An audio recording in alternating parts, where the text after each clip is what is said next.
Okay, Sorry to interrupt, sir. How long the Python class will be for the new batch students, sir? 5 days, 1 week. Okay, sir. Okay, sir. Okay. From starting from tomorrow, right, sir? Yeah, from tomorrow. Yeah. Okay, sir. From next Wednesday onwards, we will resume where we left from now. Yeah. Next Wednesday we will be starting with the machine learning in Machine detail in Python.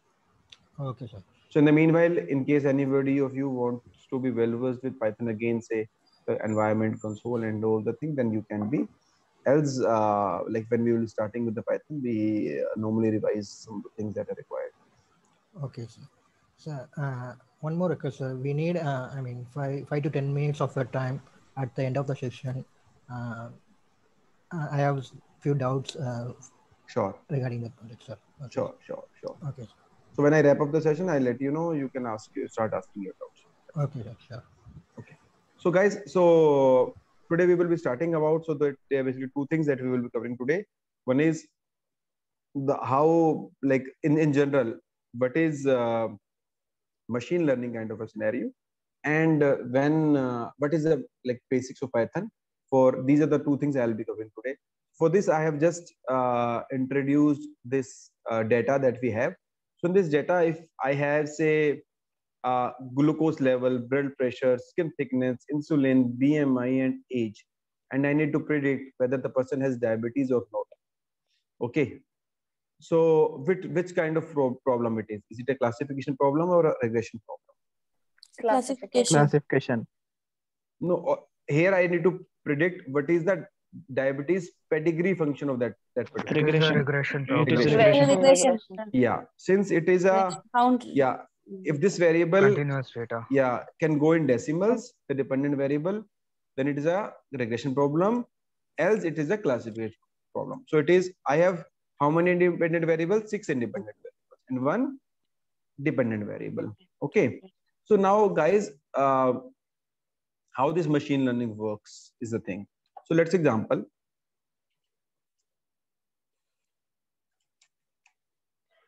So there are various techniques, various things that are used in when we work on the regression problem and when we work on the classification problem. One of the renowned algorithm that works on regression problem is linear regression. Is linear regression. Let me tell you guys. If I have the data like this, for the new people as well who have not gone through Python, just go through this. Like just be with me for this example. I'll say I have age and salary. So when my age was 21, my salary was say 1000.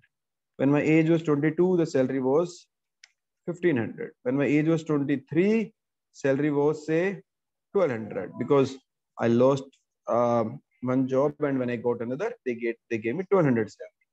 When my age was 25, my salary was 2000. When it was say 27, my salary was again 2000. When my age was 28, my salary was 2900. When my age is 30, my salary is say 3100. This is fine, guys. So it's a real data, kind of a data that I have collected. Now I actually wanted to know what will be my salary when my age will be 35.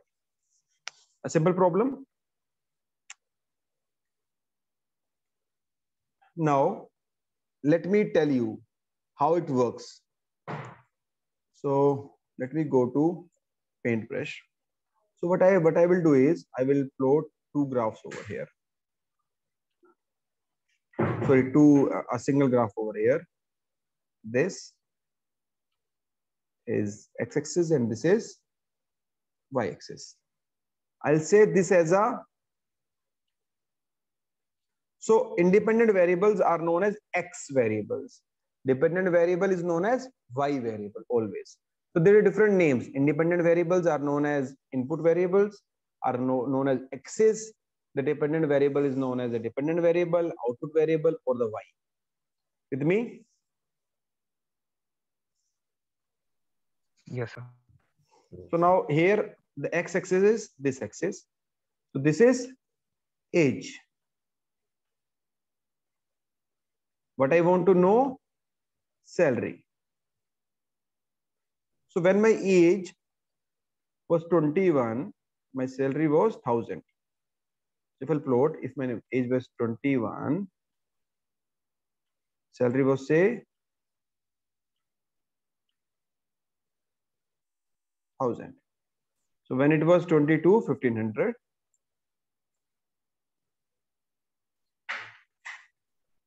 22, it is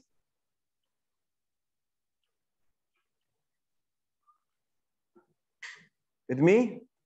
Yes, sir. 23, 1200. 23, 1200.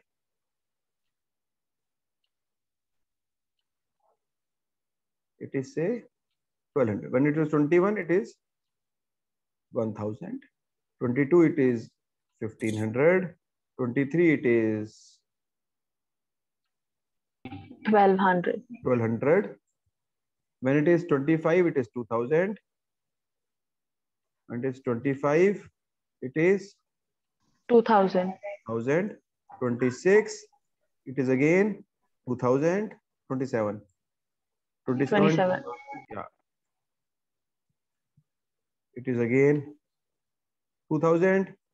When it is 29, so 28, 2900.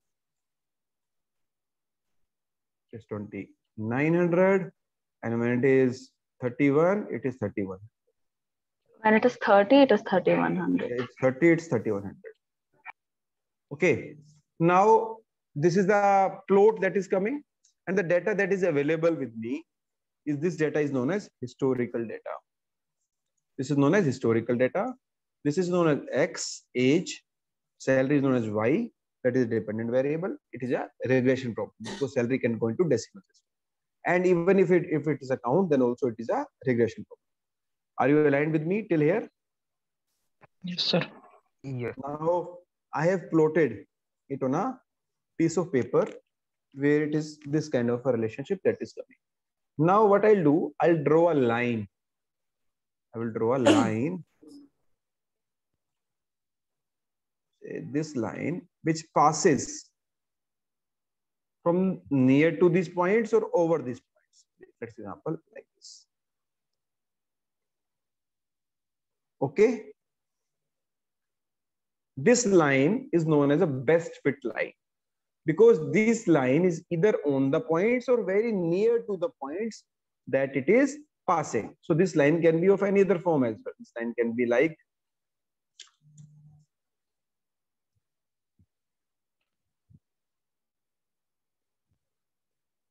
this as well. Anything can be this line.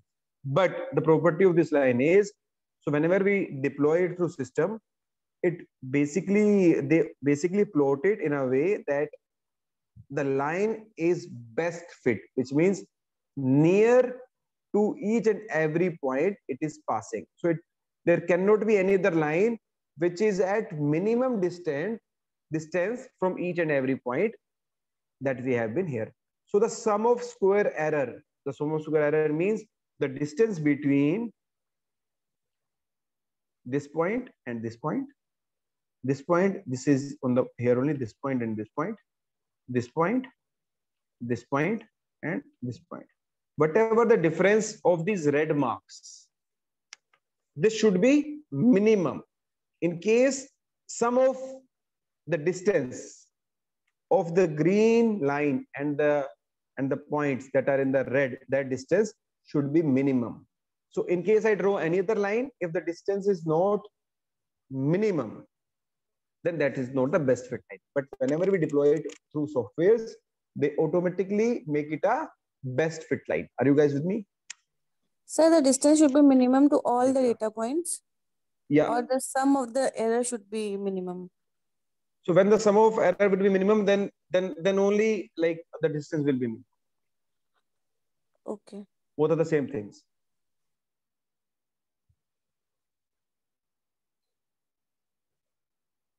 Anyone else who has any question?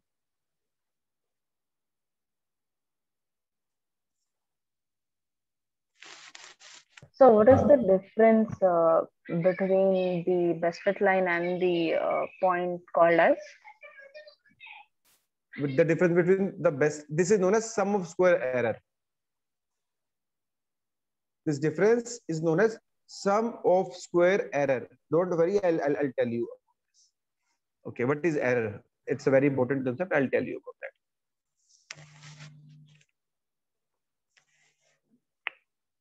Okay, can I proceed?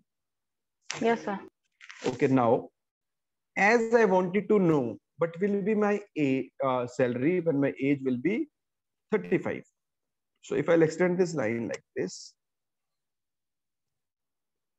is still 30 years. So if I'll make this point, say let's say 35 comes here. Okay. And I'll extend this like this. And I'll extend this line like this. Where this line touches this, I'll take it to here. Let's example, here it is coming to say 5,000, whatever. So I can make a prediction that my salary will be 5,000 when my age will be 35. Is it right? Okay, sir. So now this technique, but every time, whenever you will be working on the algorithms,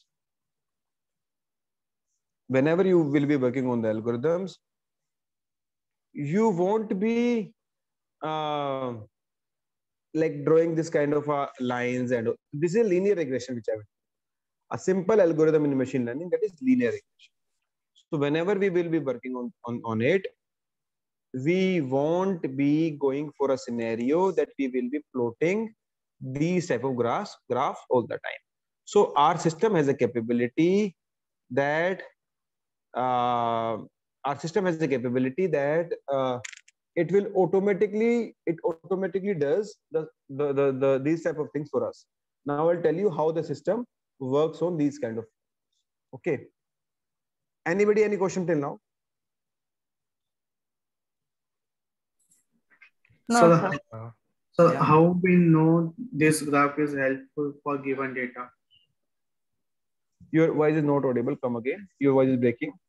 How we know this graph is only used for that given problem? Because How to I have identify? plotted it for the given problem only. So now, so when you are working by your own, you are plotting this data for this given problem which you have. But in case your system is working for it, we are training the system on this data only, and this graph will be plotted on the back end, which you won't be able to see. System will be able to calculate all the things by your own. I'll tell you how the system will calculate just after this. The thing is, whenever you're working on any kind of problems that is there, so for every time system will be calculating it for that specific problem only, for that specific historical data.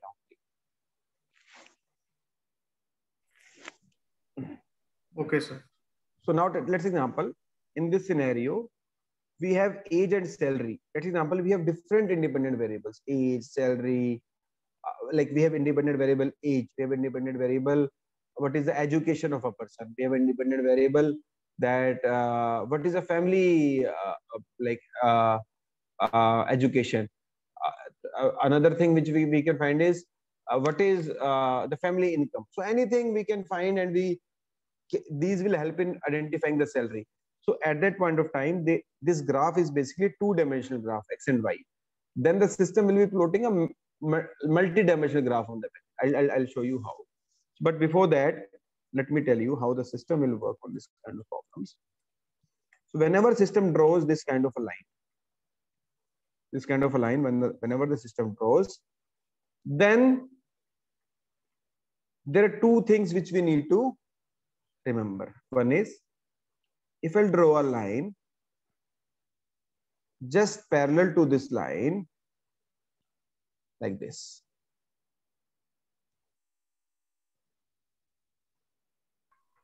Sir, I didn't get this red line. Yeah, so whenever we have plotted this line, this green line, so I have plotted it over the points only. It will not pass any point. So let's example. Okay. So this is the line. So let's example. Let me draw this green line again. This line will start from the points that we have and ends to the points we have. Is it clear? Now Yes. what system does is system draws a line that is parallel, like from the point where this line starts. The system draws a straight line from it.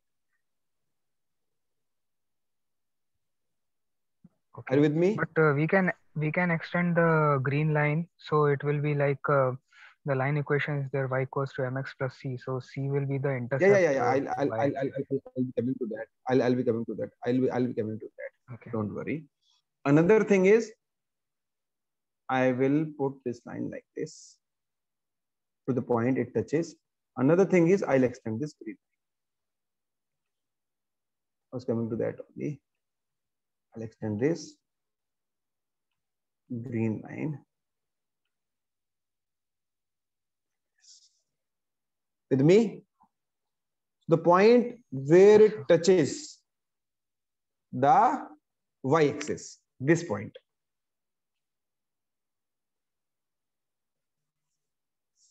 Okay? So could you repeat it again? So, okay, I'll skip this red line for now. So this is the green line that we have. Yeah. So now if I'll extend this green line like this. Okay. A straight line. So it is not looking straight, but let's example, I'll be extending it on straight this. Like, sorry. I'll extend this green line.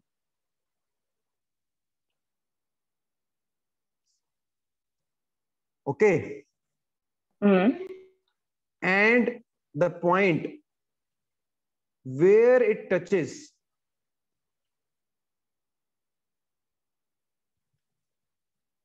the y-axis, I'll name this point as C. Anything I can name. I'll name this point as C. With me? Yes, sir. This Yes, sir. point is C. Okay. Yes, sir. Now I'll draw another line, that is a red line. From the point it has touched the y-axis. And what I'll do is,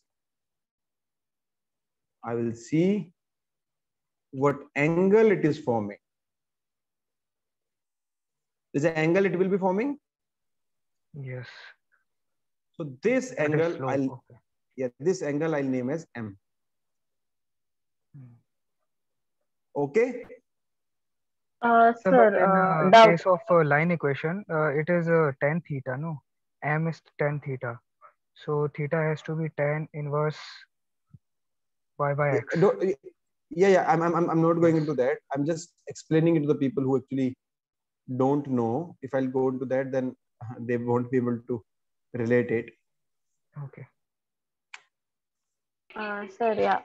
You told you the drawing must from the best fit line. I draw a best. Yeah. Initially, I have drawn a best fit line. Then I have extended that line to touch on y-axis. The point where it is touching the y-axis, I named that point as C. Okay. Is it clear till now? Yes, sir. Then I draw a line from the point when it is touching this line on y-axis, and the angle it is forming, I name it as M.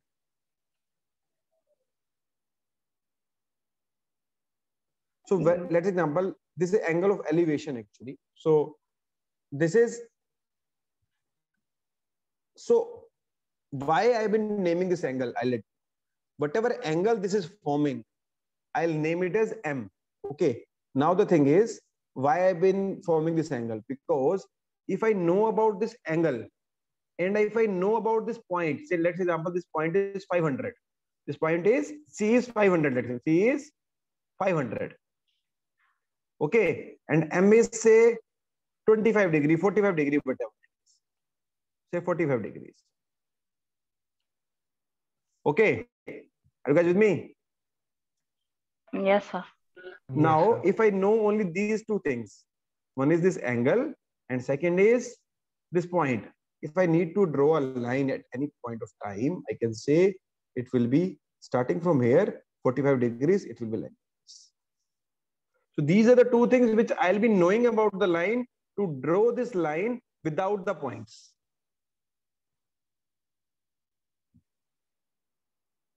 Are you with me? One you need to know the intercept, and another is you need to know the angle. Slope. Yeah, slope. Yes. Yeah. So that's Slope. I'll come to that. I'll come to that. Yeah. For basically for the people who are new, they won't understand. So that's why I named it C and M. So guys, for the people who okay, anybody has in doubt, like why Sir? this M and C are required? Yeah. Yes, sir, I understood the concept, but what is the significance of knowing this MNC? Hello? What is significance of M and C? Yeah, sir. Well, why are we, like, we have data points, we plotted the lines, and why do we need to understand as MNC? What is the importance of these two variables? Because system, this is the way how system calculates on the backend. I'll tell you how. Don't worry. So I'm just telling you. I will tell you how the system will calculate it. M and C is basically required to draw. Okay, let me tell you. This C. Another name of C is intercept.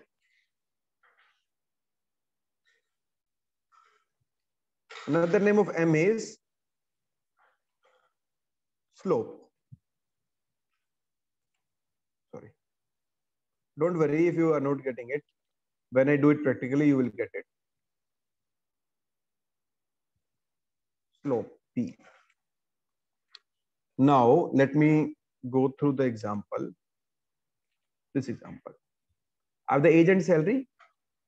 Okay, I have the agent salary.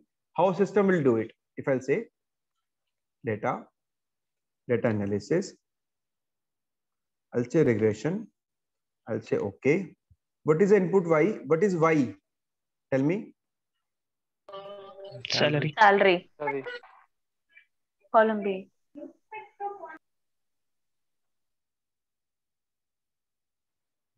What is input X? Age. Age.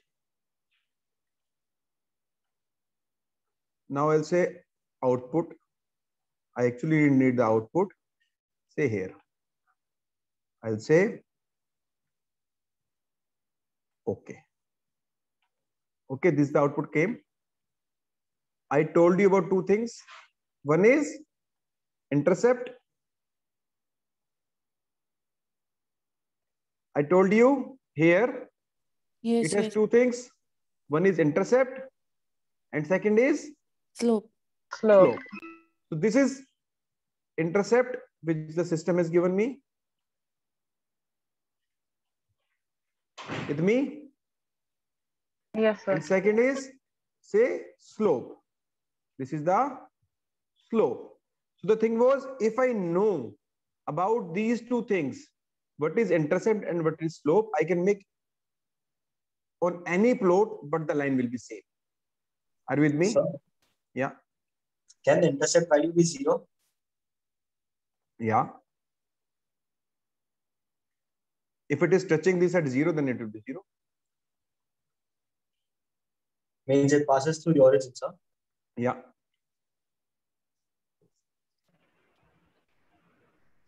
Can it be negative intercept? Yeah, it can be negative as well. If the line, if the line is something like this, for example, the line is something like, say, this. If I'll extend this line, it will cut this line here. This will be negative. This is 0.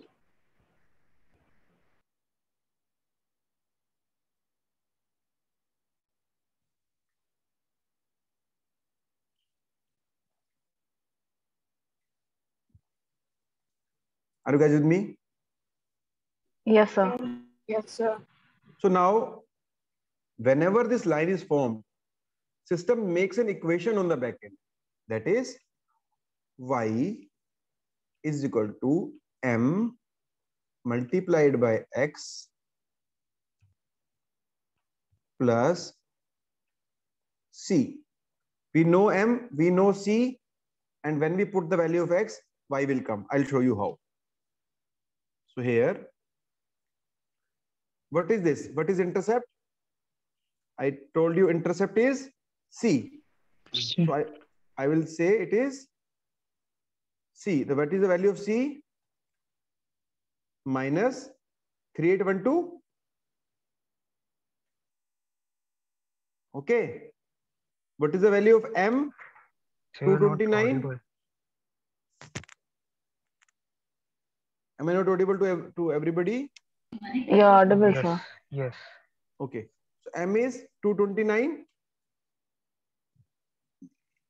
So this line, when the system has drawn it on the back end, system got the value of c as minus 3812 and value of m as 229. Are you with me? You actually know how to get the value of c and m. I have shown you over the graph. So how the system has got it is a similar way only, but I have shown you graphically. So this is the way how system has got it over the back end. Are you guys with me? Yes. Yes, sir. Everybody? Yeah. I already wrote the equation is y is equal to mx plus c. With me? Yes, sir. Now, if I need to know what is the value of, what will be my salary when my age will be 35, that's the thing which I wanted to know. Yes, sir. So now if I'll say is equal to, so if I'll say is equal to this value, that is m, what is m? 229 multiplied by x. What is x here? 35. 35. 35. Age is x. I want to know about this value x plus c. What is c? Minus 3812. So it is saying my salary will be 4219. 4219. Did you get it? Yes, sir. Yes, sir. This is the basic kind of a prediction which system has done. Are you guys with me? Anybody any doubt till now? Because after this, if anybody is in doubt, I'll explain that. I'll proceed.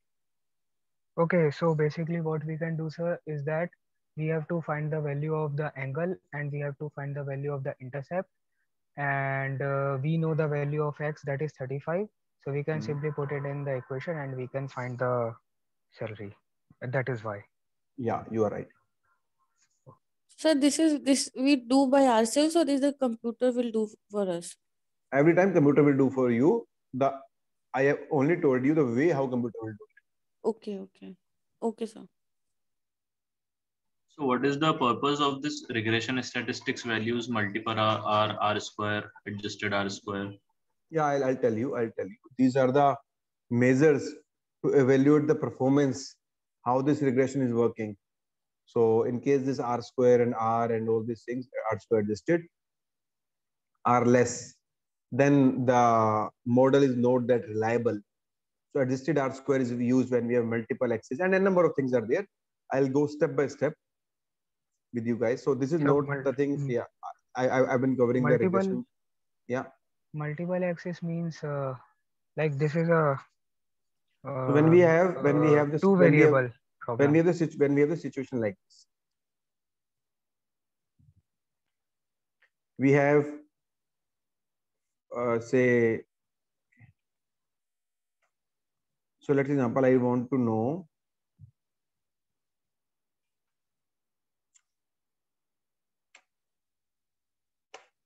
basis these variables. I want to know what will be the diabetes pedigree function of a person. Then we have multiple axes. Here we have only single x, that is age. In case we have multiple x's, then this r square adjusted will come. But I'm not going into that. Don't worry about that. I'll tell you these things later on.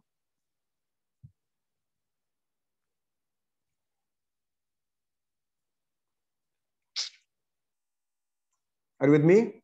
So, sir, yes. So, how probability will be helpful in this one?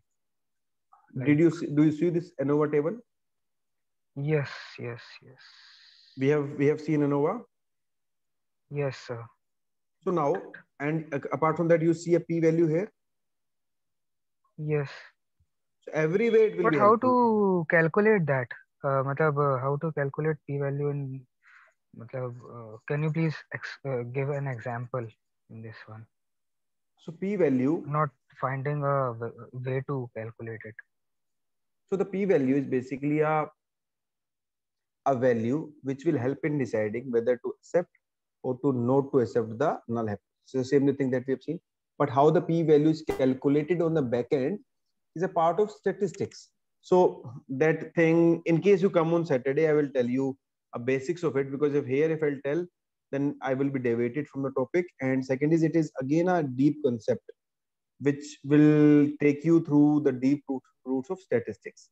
How we will calculate it. We plot a graph, we find a reject region, we find a accept region, and we go there and we see whether it is falling in a reject region or accept region, and we will calculate it. So that is another concept altogether. So if I'll take it here, it will take another half an hour or at least an hour to tell you how the p-value is calculated. So to calculate this p-value, we first need to see what is t-stat. Okay, but here I'm not going into that. So I'm telling you if it is a p-value. So here, every time the null hypothesis is that coefficient is equal to 0. And alternate hypothesis is coefficient is not equal to 0. So here, what is p-value?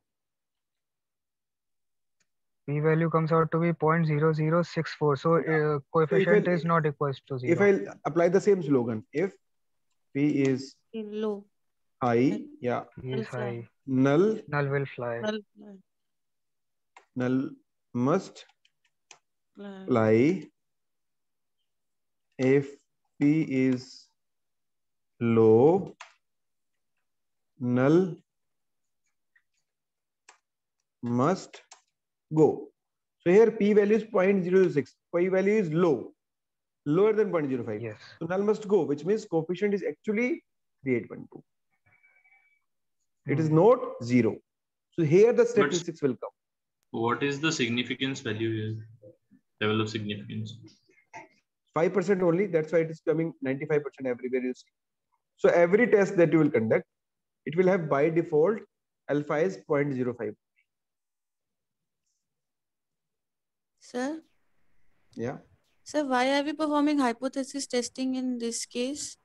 So we are just validating the results that came here. So let's say example, if I have say multiple x-axis. So here it says x variable 1. So let's example, I have multiple x's, x2, x3, x4, multiple x's. Every one will be giving me a p-value. Okay. Everybody evaluating a p-value. Let's say anywhere p-value is 0.23, for example. So I'll say this x, this x2, whatever. So this x1 is the age. This is say education. This is say family income. So if I'll say, if this p will come, I'll say the education does not play that significant role in identifying the salary which are being played by education, family income, and the other variables. So that is the thing I'll be deciding with the help of these p values. So then how they decided the null hypothesis and alternate, or is it default? Null is fixed. Every time null, in case of regression, you can simply Google it, you will get null is coefficient is equal to 0, alternate coefficient not equal to 0. Okay, sir. Sir, null is always like we are always considering coefficient only as 0, not other factor. Coefficient we are talking about, because here null and alternate are helpful in deciding whether the variable is significant or not. So with respect to that, I'm saying coefficient. So every time, so there will be a value of coefficient over every time. Say 200, 23, 211, say 23, whatever the value of coefficient is. So this will help us in deciding whether that variable itself is significant or not. Okay. And sir, we want to calculate the independent, which is mostly affecting the dependent variable. Yes, yes, you're right. That's how Guys, just give me a second. So somebody is calling. Just give me a second.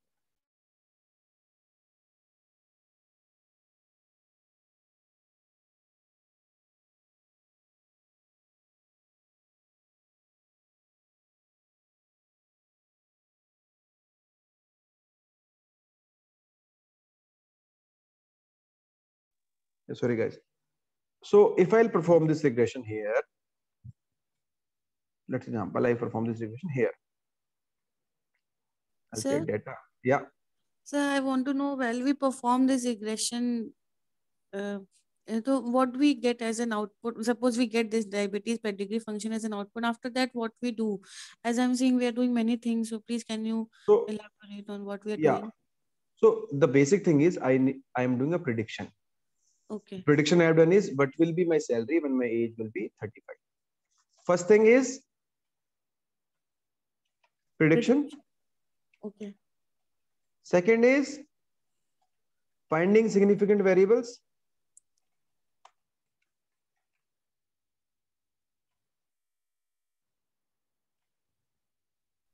So significant variables. Is this thing a part of PCA? Yeah. So that is also, so PCA is a different thing. PCA does not find the variables. It finds the principal components. It converts the variation in the data with the help of principal component. We can see it with a scree plot. That is a different concept. actually PCA we use in an unsupervised learning. Yeah, and it is basically a helping the variation finds the different component. The components that are being formed using PCA are not the variables. These are the components. Explanation of the variables. I'll come to that. So don't worry. Variation means like what kind of variation? Is it like error or something? So variation is, so it is basically the variation within the data set is being used to identify the significant components. But don't worry about PC. I'll explain the PC later on, else I'll be deviated. So, but here it is a prediction. First thing that we are doing is prediction. Second is finding significant variables. So prediction, you know how we have seen the prediction. Yes, sir. We got the output. Yeah, for significant variable. So let's example, I'll say this is the problem I have. So I have data analysis. I have say regression. I'll say okay. The input is say these are the input variables.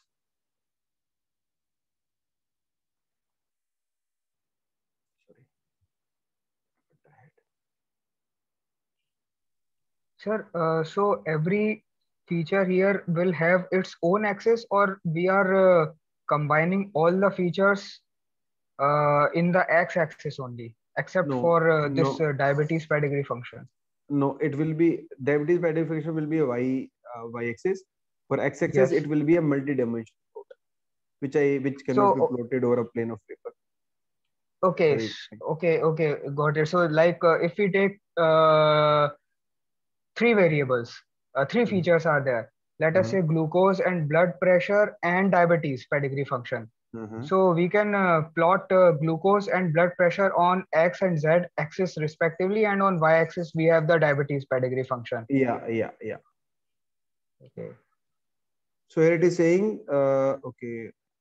So here it is saying input. Here it does not have capability to calculate the regression of the multiple. Okay. Oh, I have wrongly. Sir, you have to change this y. Mixed. I've taken the y as this. Sorry.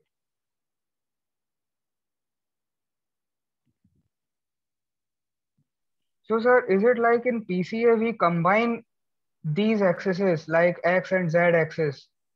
So that's what we call PCA. It is a rotation that happens in PCA. That is very max rotation and all the things that happens. So that is a different concept. in PC. PC does not return the variables as output.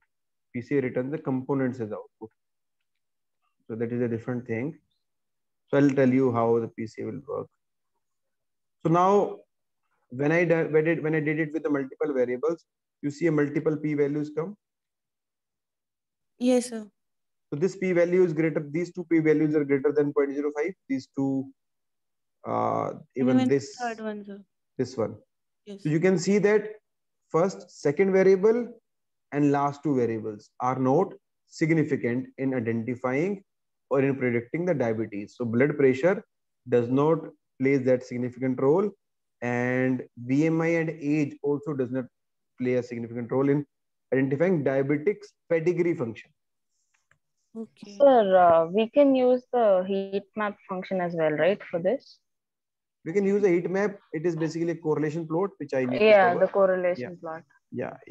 We can do that, but that won't be too much. Correlation is one-to-one mapping.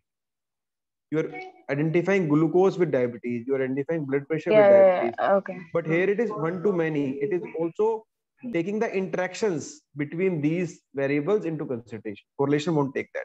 Sir? Yeah. So what we have predicted in this analysis, in this data analysis? This one?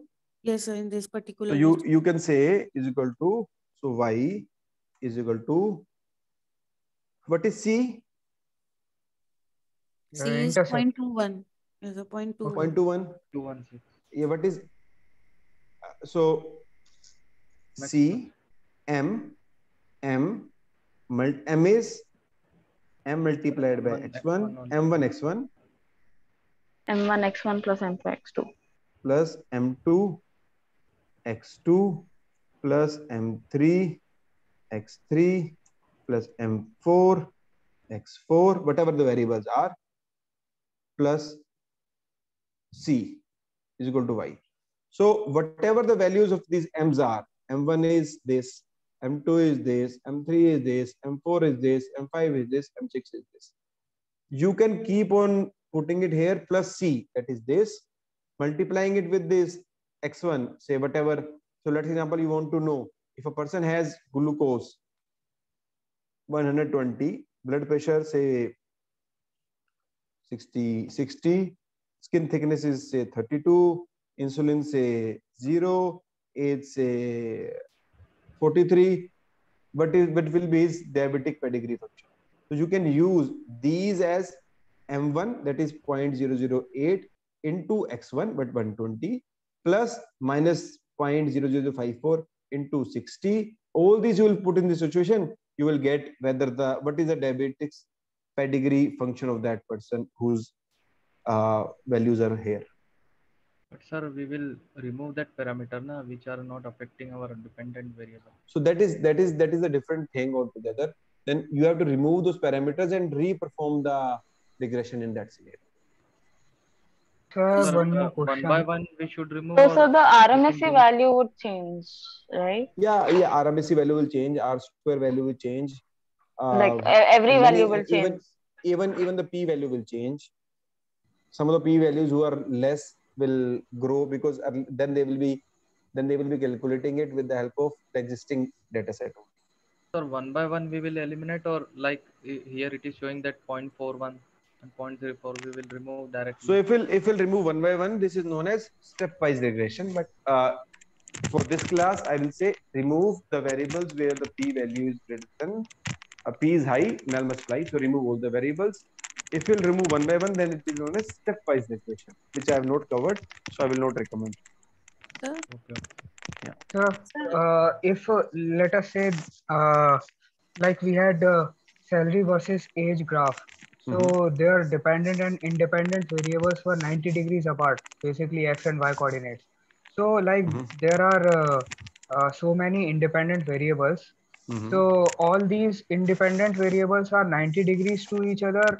No. Or so even you cannot imagine about that graph, because if we'll go on like increasing the multiple variables together, say multiple x's there, then these graphs when you will be making, they will be equidistant. So it is not a graph which can be plotted on a piece of paper. So if you'll go on watching a 3D movie, okay, so it will be Okay. it won't be made on a 2 dimension. It will be made on a 3 dimension, 4 dimension, 5 dimension, 6 dimension. Where, so let's example, right now if you see a movie, you see a person with so you are seeing a 2D movie, let's example. So what you will see at that point of time, you see a person, his height, and how His height and breadth. Height and length and breadth. But when you go for a 3D movie, you see the distance between him and the wall behind that person. So that is another axis that came. So that is the axis I have been talking about, which cannot be plotted 2 dimension. Okay, but what we can do is we can, if we want to see, we can make plots of every individual axis with respect to the dependent variable. So then it won't cater the dependencies between the variables. So the p value itself showing the no, but whether it is dependent or not. So now when you plot the x and y individually, then it will be a correlation plot, which I will be covering. It won't be a regression plot. Regression plot. Okay, now so if you would have plotted these values independently, these graphs independently, and now if you'll remove 2 variables out of it. So let's example, I remove age and I remove blood pressure. Let's example, I remove. Then the p values of the rest of the variables will also change. And why it is happening? Because they have been made on a multi-dimensional plane where everything is taken into consideration altogether. Means there would be a single prediction line, na sir? Yeah. And then then in that scenario, it's a good point. You won't be getting a single prediction line. Here it is a single prediction line that is coming for all the variables. Yes. So if I'll draw that kind of graph where like a correlation sort of graph, then there will be a different best fit line for all the for all the independent variables with respect to the dependent one. You're right. Yeah, and there will be different lines, and these different lines will be different from the line that we have been getting right now. Yes. So this is the kind of average. You can call average it line of all these. Yeah, you can call it as an average line or the best fit line of all, where the sum of square error is minimum. Sir, where is the accuracy? How accurate our model is? Yeah. I'll be coming to that. So I have another doubt. Yeah. Please.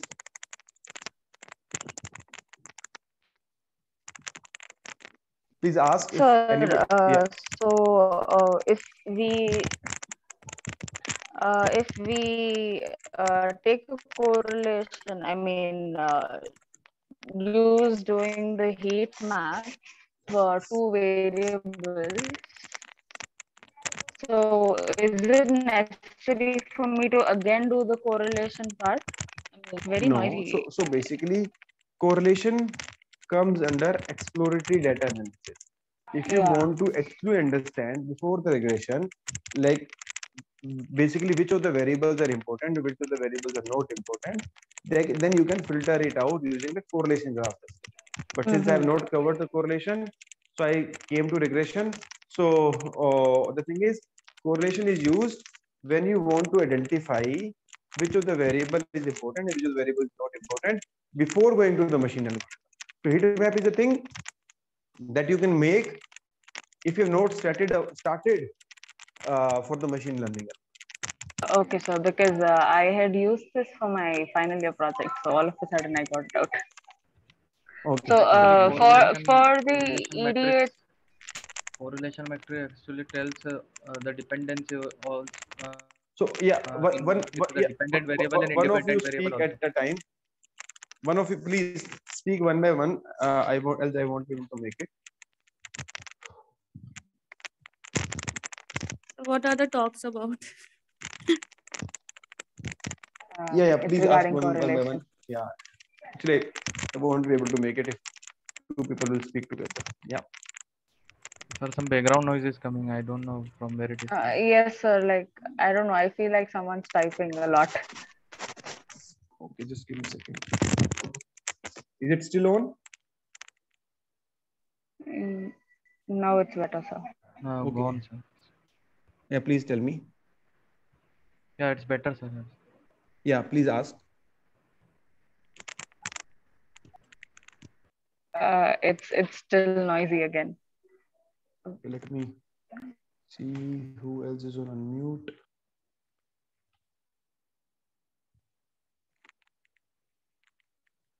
So basically, heat map is used before going into the model itself. Yeah. So that we can understand that which axis will be better correlated with the target. Yeah. So if you would have plotted the heat map prior to this, then we are not coming to the scenario that we are removing some of the variables where the p value is high. Yes, sir. So that will come under feature selection, right, sir? Yeah. So that will come under exploratory data analysis. So yeah, which is feature selection, no, sir? Yeah, which is feature selection only. Exploratory data analysis serves many other purposes as well. So in case the person does not know about the domain, does not know about the business, does not know about the thing, then Can also the we EDA go with basic things? Yeah. Sir, I think we are deviating from path. Yeah. So yeah, okay. So let me tell you guys. Sir, it's still noisy. So guys, please put yourself on mute because is it noisy from my end? In case it is, then I think so, sir, because it sounds like the network. Someone is typing on keyboard. So because I'm very far from keyboard, so let me rejoin. Yeah. Just give me a moment. Let me rejoin.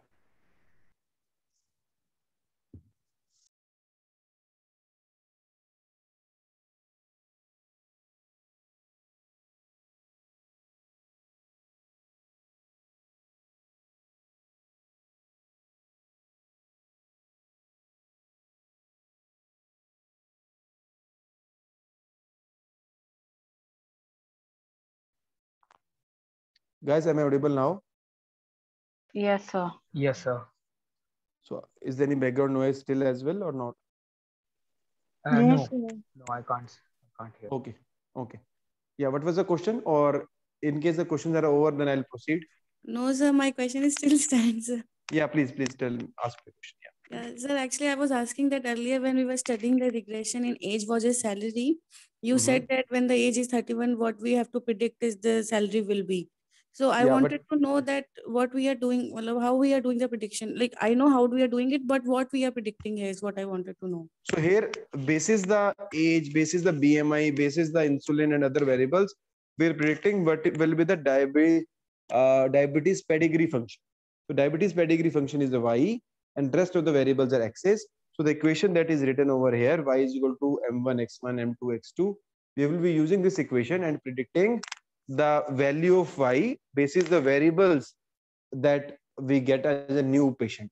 As a new person, let's example comes in, and we type in the values of it, whatever the value of age, BMI, insulin, and all the things, we will be able to predict the diabetic pedigree function of that person. So you mean to say that whenever a new patient will come and we will note all the data, we will be calculating via this equation, or you're right. Sir, actually, I'm not understanding. I think what I'm asking is if we note X1, X2, X3, we will be, calculating with this formula, or it will be calculated by the machine. So one is machine will calculate it. Now, why we are using machine learning? So that we will be able to learn from the historical data and machine will be able to predict it using the equation that I have written.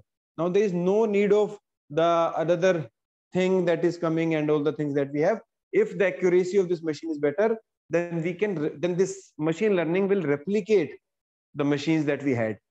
is the thing that we have been trying to do here. Okay, so you mean to say we will simply input the data and the output of the new patient's diabetes pedigree function will be given to us. Will come to us automatically. Another example will be if you want to predict, let's example, we have 1 lakh, I have 1 lakh data of the cancer patients. Okay. So if a new cancer patient will come, I will be able to take the report and I will be able to predict whether the person has a cancer or not. I don't have to rely on the doctor's evaluation. The machine will evaluate. This is a historical learning. Okay, so this we will do by understanding the p-value. Note one of the parameters p, another is this equation which I just told you. This equation will help you in predicting. The p-value will tell you which of the variable is important, which of the variable is not important. And on basis of that, we can able to analyze the data and put a summary out of it. We can put a summary out of it with the help of p-values, but with the help of y is equal to mx plus c or m1 x1 m2 x2 plus c, we will be able to predict what will be the value of y basis the axis that we have. But this happens at the back end, right? This is happening on the back end. The graph which I've shown you, it is making that kind of a thing on the back end on a multiple dimensional plane, and it is calculating the values. Okay, sir, understood. So this is what regression model is about. Yeah, this is what regression model is about. But I have just give you a summary how the prediction works. Okay. But I will tell you, so this is not the end. I will tell you what is strain, what is test, what is accuracy parameter, and all these things are still pending. Okay, and so one more thing, the regression statistic that is coming out, you have already told that also, or you will be telling in future? Which thing? About, sir, multiple R and R square and adjusted. Yeah. So I've been coming to that. Okay. So these are the accuracy parameters, how reliable the model is. But these are not the only parameters that we have. We have many more parameters apart from that. So if I'll touch about this parameter, then I will tell you about each and every parameter. So which I will be taking with the subsequent classes when we start. So here I am just telling you what is machine learning, how it works. So because prior to this, you only have an idea what is machine learning. It takes a historical. This is the way how it works. Simple example. Okay, sir, understood. Sir, this y equation is means the best fit line, na? Yes. From there we are predicting. Yes. So in a graph, this y equation shows the best fit. Best fit, yes. Sir, how we will calculate this best fit? I mean, by reducing error, how we will do that? So for this, we have statistical calculations that works. There's a formula as x1, as x2, and number of things are there with the help of which this is being calculated on the back end. If you Google it, you will find, even in this book as well, you will find it, how to do it by hand. So you will cover that or? No, so that thing won't be covered. Yeah, that thing won't be covered because that is the statistics end. So I've been telling you data science from an implementation point of view, where you will be writing a program and you will be getting the output. Okay. Okay. So which book? The name of the book which I've written during the initial of the class. Okay. Yeah. So that all the things, even hypothesis testing, how to do it by hand, are the things that are being told here, there as well. Okay, sir. So please charge your laptop. I think the battery is low. Yeah. Just give me a second. Sorry, guys.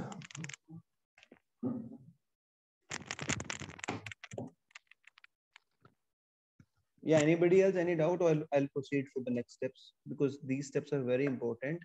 Because if I need to tell you about machine learning, then these steps are very important. So, okay, let me tell you about some of the more steps that I have for today. So guys, so now the second thing is, if I'll start predicting the diabetics pedigree function basis that, and I'll start recommending patients that this will be your diabetic pedigree function, whatever the output, it can be cancer, not a cancer, it can be anything. So now, will that scenario work in the real life or not? Work in real life. If our model accuracy is good, then definitely. Yeah. If you have the so model the accuracy depends. Yeah, accuracy. How to measure the accuracy is the thing. How to measure the accuracy? How can I say this model is fine? How can I say this model is not fine? Is another parameter. For which, what we do manually when we work, We divide the data into, say, two parts. We divide. So let's example, I have 100 data points here. How many data points I have? So one more doubt. For like usually regression, we consider the RMSE value as the accuracy thing, right? I'm coming to that. I'm coming to that. Yeah. So, so when we work on real life problem, so don't look at these R square, RMSE value, but the way which I've been telling you will be the way we will be continuing going further. So let's example, I have 100 data points. How many data points do we have? 100 data points. So when I make the model, so let's example, before making the model, I divide in two parts. One is initial, let me show it here. Training and test data. Yeah. So let's example, I have these data points here. So I take these values here with the red color, this value with blue color. Okay with me? So now the values with red color, I will train my model. I will train the regression basis the values that are in red. The regression output that is coming basis the values that are in red. With me? Yes, sir. Now, when the regression output came, I tested what my output is when my age is 30. Let's example, regression equation predicted it is 3150. What the regression equation is predicted? 3150. Now, you will be able to understand that for the patient whose value is 3100, it is giving me the value of 3150. So you will see the difference. Like it is 3100, but it is giving me the value of 3150. So when I've divided the data into two parts, this part, the red part, is known as train data, where I have been training the model on. The blue part is known as test data. Test data. 30, where I have been testing the model. What will be the output it will give? And I can compare this actual value with the value which the model has predicted. Are you guys with me? Yes, sir. This is known as dividing the data into two parts, train and test. Normally we divide into two parts, but theoretically it says to divide into three parts: train, test and validate. I'll tell you why. But before this, till then, just only remember we are dividing the data into two parts only. One is train and second is test. So after comparing with the actual value and the predicted value, what is the next step? So after this, like how will you find out if it is the right model for the particular data set? I'm coming to that. Sir? Yeah. Sir, actually, this doesn't sound feasible because here we have a less data, but what we have 1 lakh data, and then if we take 80,000 data, and 20,000, we cannot, cross map 20,000 data's output, every time. So no, the system automatically does the same for us. So we don't have to do all these things manually. So right now the system is, yeah. No, actually, no. So please continue. Yeah, so system does all the things for us. So as the system has done this y is equal to mx plus c as a thing for us, the system will do all the things for us. Actually, we have 3100 as in we are getting output in 3150 when we are testing the data. So how come we came to know that the data output is different? Here it is coming out to be like we are able to see it, so we are saying it output is different. But I'm talking about when we have 1 lakh of data, then how do we, what is that variable through which we see that the output is different? So when we have this data, let's example. Yeah. How many data points we have? We have 769 points. For example, 700 is our train data and 69 is my test data. So it will give, when I make the model, it will give I will ask it to predict it on the basis of the 69 data points that are in the end. Okay.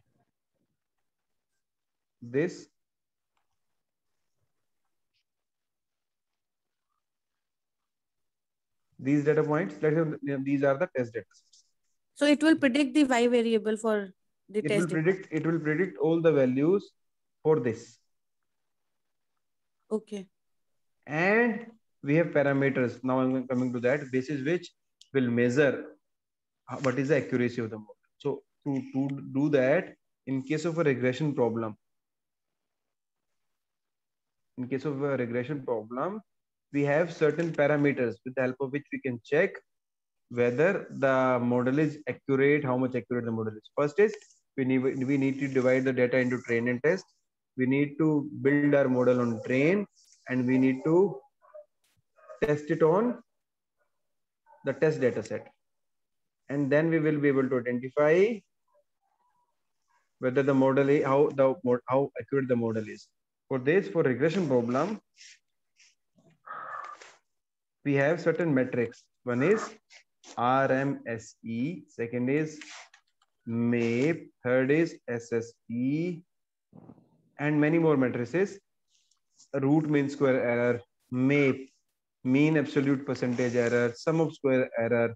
That is the difference between these and this. How the difference between these and these are measured with the help of different matrices we have. With me? So it means, yes, sir. Yes, so sir. It means Yes, sir. that the value comes out to be 3100. Comes out. I mean, the value predicted is 3150, but it should have been 3100. Yeah. So for that we have these matrices, RMSE and MAPE and SSE. Yeah. So now the thing is, let's example, we have two values. 2900 has been predicted as 3000, and 3100 has been predicted as 3150. Now, what is the difference? Actual minus predicted is this. 100. Actual minus predicted is 50. Minus 50. It is predicting, actual minus predicted is this. Now, if I'll absolute this number, this is 150. 100. This is 50. 50. If I'll say average, 75. So this MAPE will be 75. Similar, another is the formula of root mean square error. Mean of the square under root. So if I'll say 100, what will the square of this?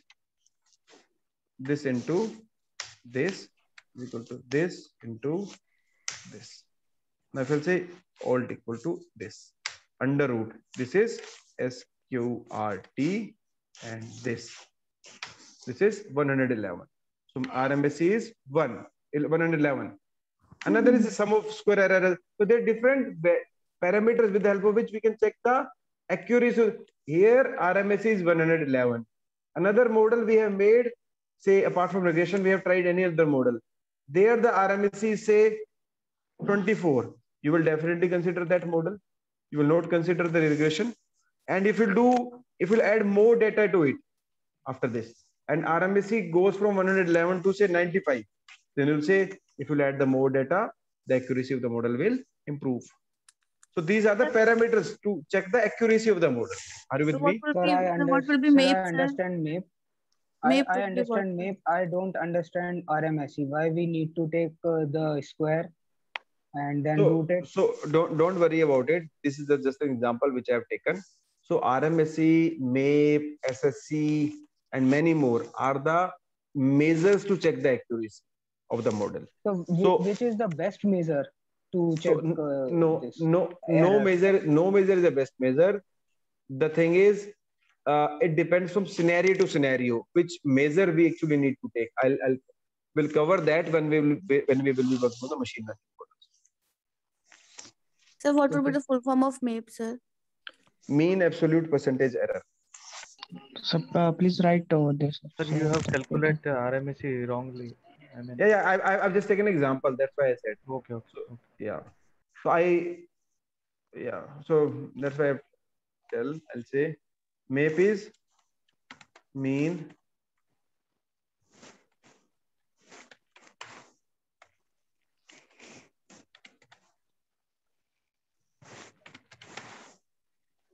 error. RMSE is root mean square error. This is sum of square error. With me? Sir? Yeah. I used to take the test report of, the output value of this, the difference between 3100 and 3150, right?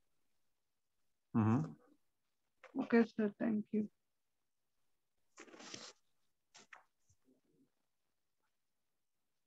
Anybody, any question till now? No, sir. Okay.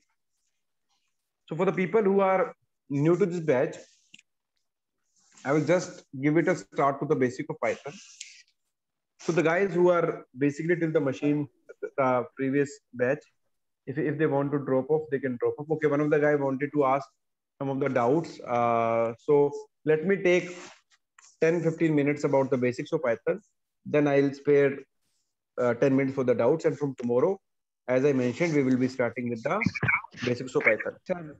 Sir, एक request, only one request. Sir, is linear regression Z finished value here, or you will start with continue on next one as well? So when we come, so we will be working on this linear regression on this like Python. Sir, there are some assumptions also you were discussing. Yeah. So these are the certain assumptions that the error should be normally distributed. There should not be a multi-collinearity. But when I do it on over the Python, I will show it to you using the Python algorithms only. Okay, sir. So can we just थोड़ा idea दे दीजिए what is Z value and how to understand Z chart? Okay. Let me tell you. So when I say, so let me take an example. So if I'll say I'll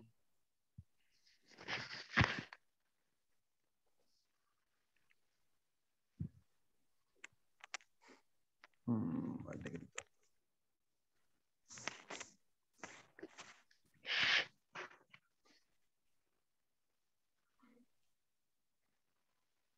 So if I'll say in an institute, if we have been going to prepare for CAT, okay, the scores of the CAT, the people like who have appeared for the CAT have a mean score of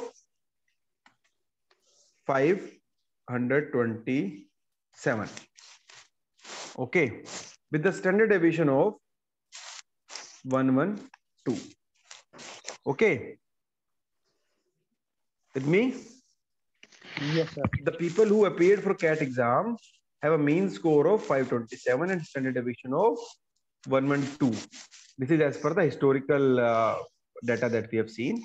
So now I actually wanted to know if a particular person is coming, what is the probability that he will be scoring more than 500 marks in CAT? Are you with me? Yes, sir. Is the problem clear? If Yes, I say the data on the CAT exam is normally distributed with mean 527 and standard deviation of 112. What is the probability of a person getting more than 500 marks in the CAT exam? Is it clear, guys? Yes, sir. Yes. So now I'll plot it over. But sir, we don't know how many candidates are there. total. So you need not to be not to be worried about the candidates, because the candidates will be a high number. That's why I said the data is normally distributed.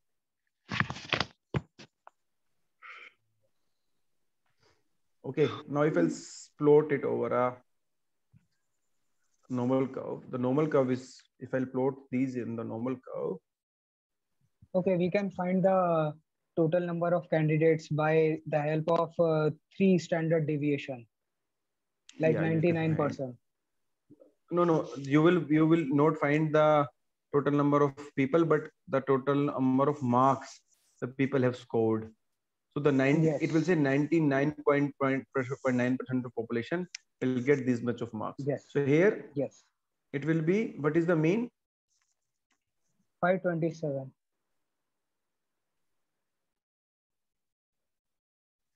It is 527.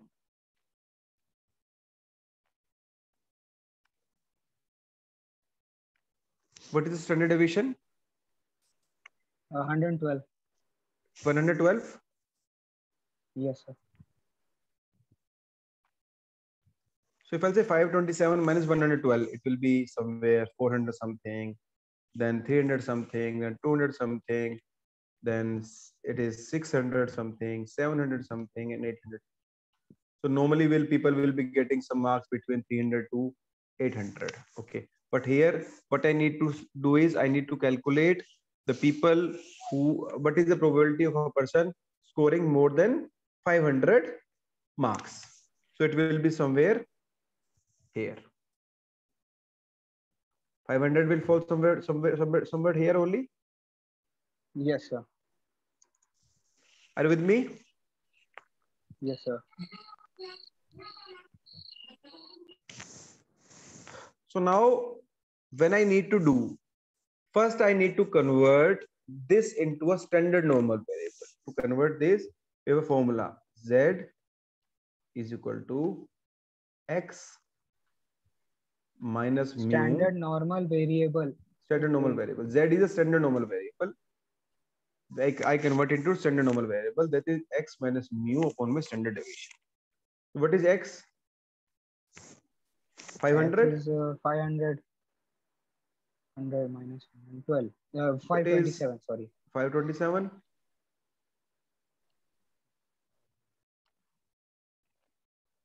What is standard deviation? 112? 112. What will be the outcome that will come out of this? Minus 27 divided by 112, how much? I don't have that calculator. So minus 27 divided by 112. It is minus 0.24. The value came as minus 0.24. So here we don't need to, like here we have the probability tables. So if I'll go over the net.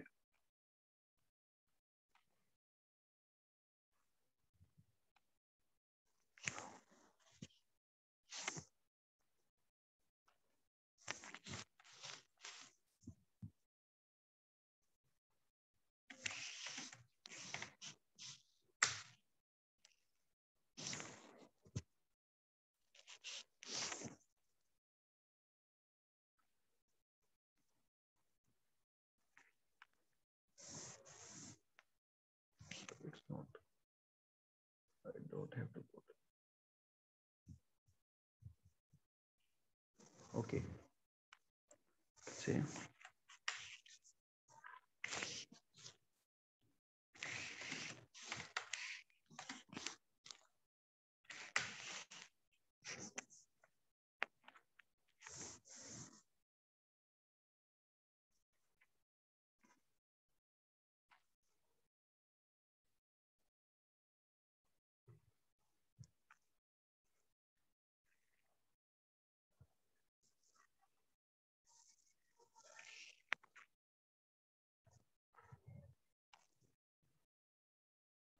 This is the table.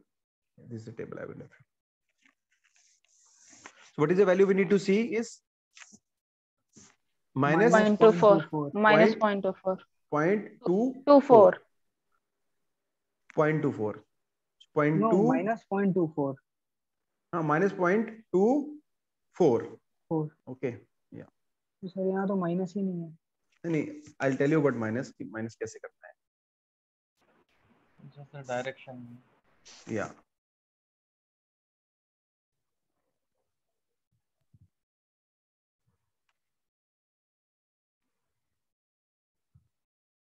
So it's 0.09483. No, that not the way. So No. 0.2. 0.2 will be on the y-axis here, and 0.02 is given on above on x-axis. So 0.24 you have to. 0.24. This comes out to So the value will be 0.09483. 483. Yes, sir. That is what even I said, sir. What is the value did you get? Where did you see it? 4 minus point. So 0.24. I need to see the value of 0.24. So 0.2 is here and 0.24. 0.24. Let me 0.24. So it is. So 0.2 तो ऊपर है ना. Sir, 0.2. So 0.2 and 0.004. So when you go this one. Yes, sir. So this is the answer would basically be 0.09483. This is coming as value. So there are basically two values. Actually. So there are actually two values. Which one is area under the curve and second is this. So let me find out. Let me see. I'm just bring it. How can we see it? Point. So it is. So x is greater than 500. So probability of finding here, sir. Sir, actually, the values which are giving is probabilities, and the Z are giving on the first row and the first column. Yeah. So if we have calculated Z is equal to 0.24, so we will look first 0.2 and 0.04. So 0.24. So we'll add both the values. So 0.09483 will tell you about the probability value. So no, there's probability actually of what? No, don't go by this. So let me see the Z normal table. Z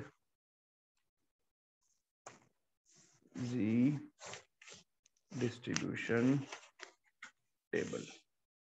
Let me see. Standard normal distribution table. So I'm getting. I think there are two things. Yeah.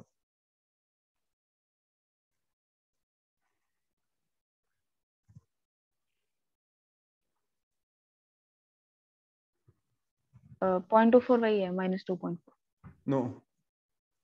2 and 4.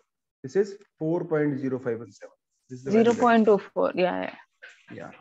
So that table was on. So there are two tables that we normally work on. This is standard normal distribution table. If you'll see, because we have converted it into a standard normal variable. If you'll go by there, it is a standard. I have converted into a standard normal variable. Do you see here? Sir, इसका significance क्या हुआ? Abhi, let me calculate. Then I will tell you what is the significance. So what is the value that is coming here? 0.40517. So the value of 0.24 from table, it is coming to 0.40517. 405, let's say 57, whatever it is. 0.4057. This is point. Now I need to calculate the value from here. So I will subtract it from 1. Because 40% probability. So here as well it is 50% probability. Here as well it is 50% probability. So the value is coming here. So I will deduct it from 1 and I will get the entire probability. Are you guys with me? This 40% probability is the probability that is coming on this side. This side. So if I deduct it from 1, it will come to somewhere around 60%.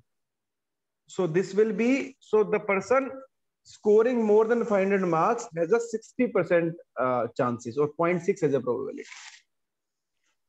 Okay, means in other words, we can say that 60% of the people will score more than 500. More than 500 marks. Yeah. So could you repeat from Yes, sir. Please repeat that. 0.4057? So without knowing, just for my clarification, without knowing the total population, just by knowing mean and standard deviation, given that the curve is normally distributed, we can find out the probabilities. Yes. The normal distribution probability. Provided we have the normal distribution, which is already provided in the data, which is normally when you are having a huge data set, it will automatically behaves like a, so major of the time it behaves like a normal distribution. So if it we have a, so can you please explain what is we are understanding here right now? I'm not getting. So I mentioned that the data that I have collected has a mean 527. Okay. Standard deviation 112, and the data is normally distributed. Okay. When I said normally distributed, I plotted it on the page on this. Okay. Okay, sir. I said 527 is the mean. Standard deviation is 112 is equal to 112. Okay. So whenever it comes to a problem, when it says that is a standard normal distribution, we convert it into a standard normal distribution, because the standard normal distribution is always, when I say, so if I'll say, ask you how a man looks like, you will simply draw a picture like this. The man looks like this. So something, this. So every time this is the picture. So normal distribution and standard normal distribution are two different things. Yeah, normal distribution is when we have plotted this data on this distribution, that is a normal distribution. Standard normal distribution always have mean 0 and 3 deviations to the right. That is, and 3 deviations to the left. Yes. So we that convert is standard normal distribution. This is standard normal distribution. And how do we what is the notation for that as standard normal distribution, sir? For normal distribution, for normal distribution also we donate it by Z, sir. It is also Z. So let's say example, this is a transformation. I have been transforming this distribution into a form of a standard normal distribution. Okay. So mean would be 0, the standard deviation would be 0 also, ST also. Standard deviation will be 1. Okay, standard deviation 1. That's why 3 deviation to the right, 1, 2, 3, minus 1, minus 2, minus 3. Okay. Okay, sir. Now I have converted this into a standard normal distribution variable, that is z is equal to x minus mu upon standard deviation, and it came to 500 minus 527 divided by 112. The value came as 0.24. Now I referred this table. This is a standard normal distribution table, that this 0.4507, this value will have 40% area to the left in a standard normal curve. When I plotted, whatever this has been converted into, this has a 40% area to the left and 60% area to the right. So that's why I said it is a 60% probability that the person will score more than 500 marks. Are you with me? No. So how do you find out if how did we get the values? Percent is left side. So this 527, when we say, if I'll plot a standard normal curve like this,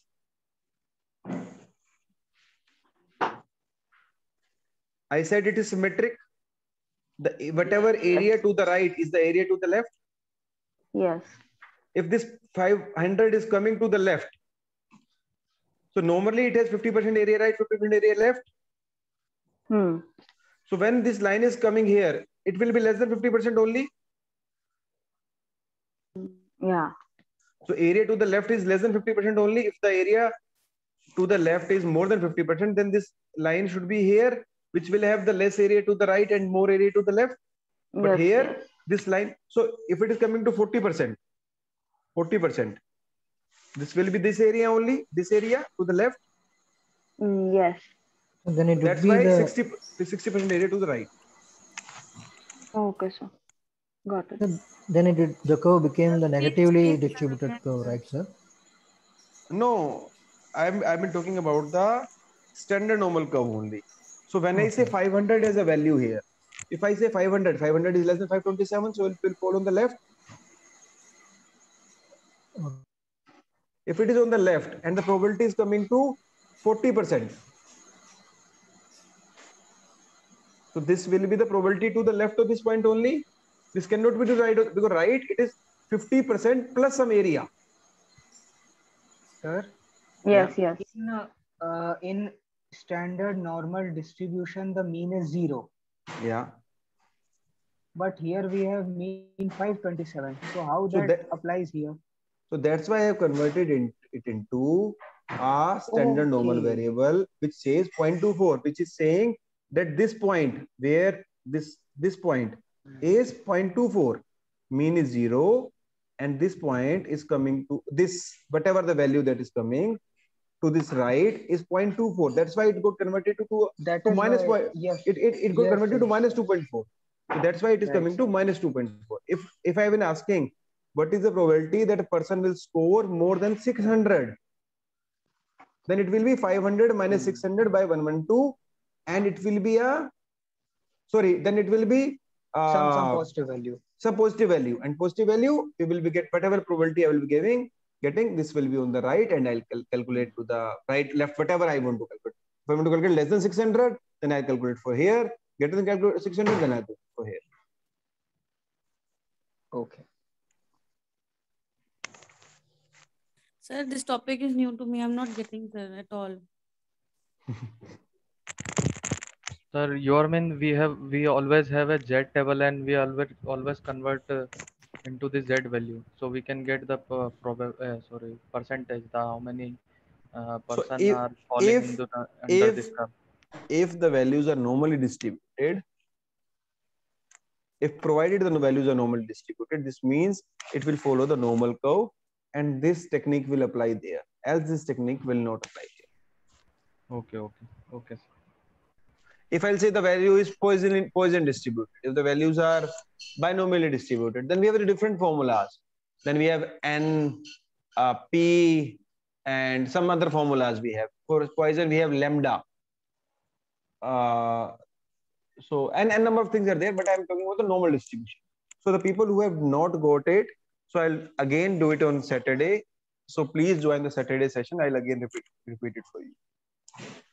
Sir, yes, I think we can say that all the data sets, given that it's a huge data set, it tends to be of normal distribution. Is it right? No. So some of the times, whatever the scenario is, data will not follow the normal distribution. But yes, okay, there will be outliers. But if we cut down those outliers, then like every time you have a chance to convert it into a normal distribution. We have the techniques to convert into normal distributions, but sometimes the data does not follow the normal distribution. So let's example, if you want to estimate the relationship between the amount of money that is being spent on promotion and the amount of return which you have got from the promotion, it will be a negative exponentially distributed. So this is econometrics. So that's what the econometrics, this is statistics and that is econometrics. Whenever we try to identify the distribution, which variable follows which distribution normally, then it is an econometrics concept of econometrics. It is a different subject altogether.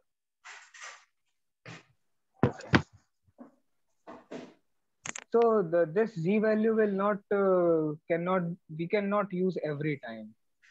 So if it has been provided, the data is normally distributed, or if you know the data is normally distributed with your previous calculations, then you can use it, else you cannot. Right. Sir? So talking about this diabetes data set that we have, so if we try to draw a normal distribution, let us say for any feature. Mm-hmm. So like how you can say, I mean, how you can find out.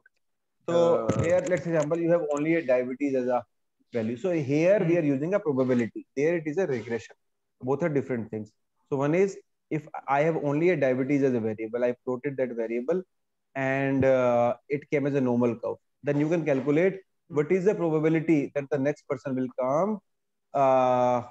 So if for example, if you have only diabetes, so what is the probability that the next person will come has a diabetes value greater than say 5.5?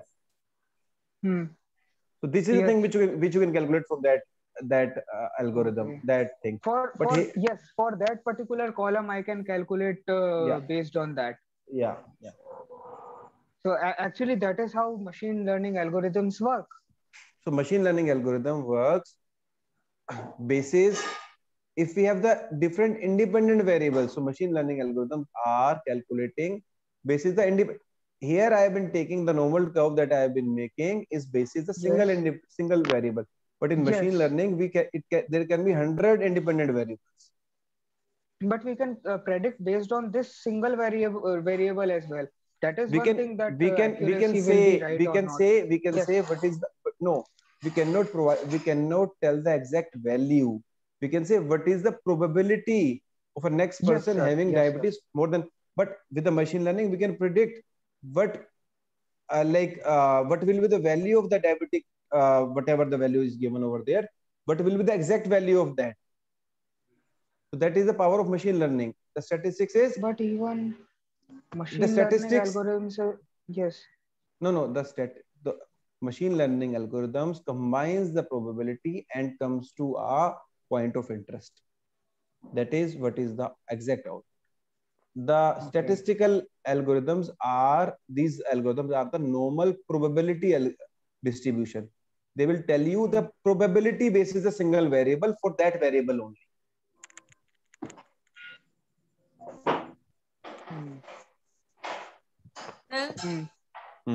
So you will teach this standard normal distribution on Saturday, right?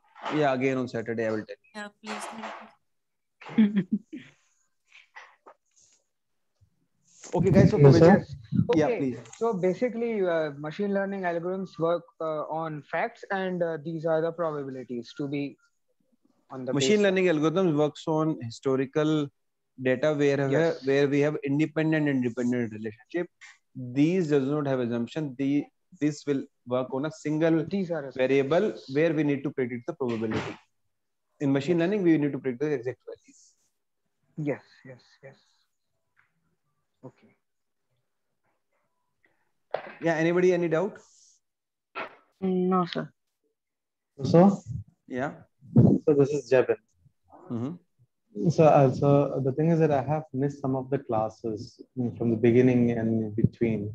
So is it possible, like, to cope up with those topics that I can use the IIBM portal to clear those things out? Yeah. So they will have the recorded sessions over there. They record the session over there. Oh, okay. So thank you. So tomorrow we will start Python, right? Yeah, tomorrow we'll start the basic of Python. So people who are well versed with Python, who have already taken the classes, can drop off. People who are new to it will come, and the people who are old and they still want to revise it, they can also. So for how many days Python classes will be there? A week. For a week, which means from Wednesday to Friday. No, from Wednesday to Thursday, it will be. In case there's one day here and there, I will let you know. I will let you know because they will let you guys know, because in case of any leave, anything that happens for me, then if it is being extended by one day here and there, then they will inform you in advance. Sir, one more request I have. If you can please, how can we contact you if in case we want to? Apart from, can we have your a mail ID or something like that? Is it possible? Yeah, it's basically IIBM live classes at gmail.com. Let me write it down. Sir, I had mailed to the same mail ID, but I did not get a reply. Okay, I will revert because I've been keeping busy these days, so I did not. Yeah, I understand. So just give me a second.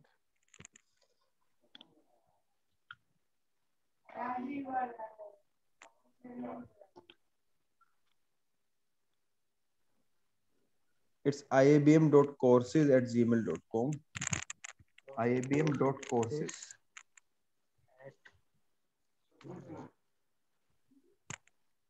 iabm.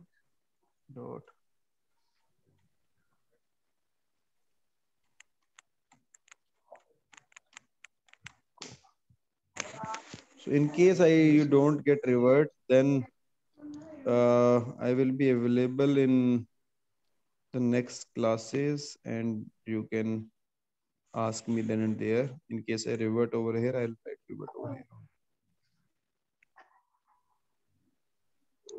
Right. So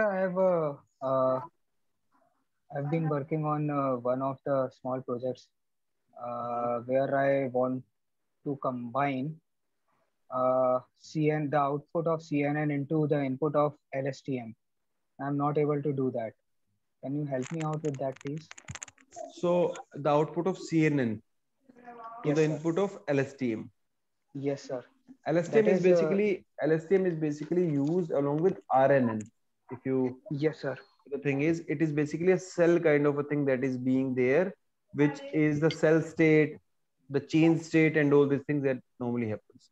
Yes, actually, I'm not able to visualize RNN itself. What I have understood from the bookish language is that the cell basically repeats itself. Like CNN is going to repeat itself. Like in CNN, we have a single image, but in case of RNN, it's going to it is going to take the input again and again, right? So because why? I'm not sure. The RNN is basically applicable to the text kind of data. CNN is basically renowned for an image kind of a data. So let's example, if you'll say, if I'll take an example.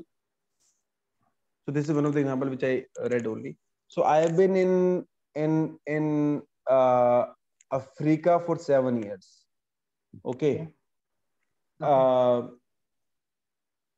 And second line, if I'll say, so okay, I'll say I live in Spain, but I have been in Africa for initial 7 years.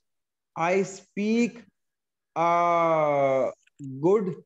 So the output, which if I need to predict, then it will be I speak good African, because Africa is a thing that is coming, that is very near to the fill in the blank that I will say. But RNN, when I combine it with LSTM, it tries to identify the context of a line. It will say, I am in Spain. So it will say, I can speak Spanish is the thing that will come there.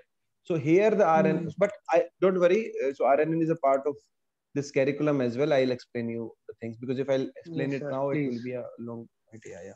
Yes. It's a kind of a mess, actually. So it's basically a thing like machine learning itself is a very interesting thing. So you won't be able to cover each and everything. More you explore, more you are into it. So that's the thing. And to come out of it is again like a difficult situation all the time when you're the problem you're working in, and it gets stuck between the various algorithms, because all the algorithms are the black box. You don't know how they're actually working because n number of calculations are going on. Okay. So guys who are new to it, I will cover this basic basics of Python tomorrow. And then after that, we will be taking the machine learning. After the time, you will be next informed, probably after a week's time. So today you have just given the introduction of machine learning, right? I've given the introduction of machine learning, and I've just told you what is the normal probability transformation. Yeah. Okay, sir. Okay, guys. So for the people who are new, we'll meet tomorrow with the basics.